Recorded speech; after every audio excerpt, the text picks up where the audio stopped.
So this is my life. I am in the middle of a flash flood. We cannot move. We have some people being able to turn around and go the other way because nobody can get down the main Route 4 road. Everybody's being turned around.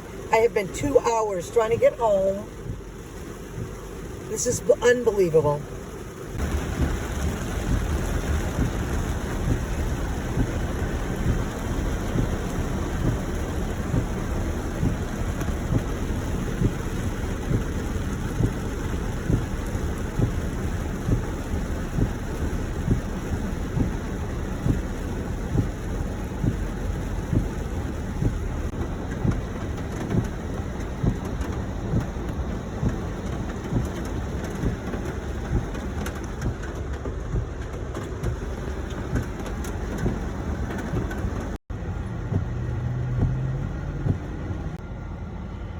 I bet Jay hasn't seen this kind of a parking lot filled with cars in ages. We got boats and campers. At least we all can sleep in the car, I guess.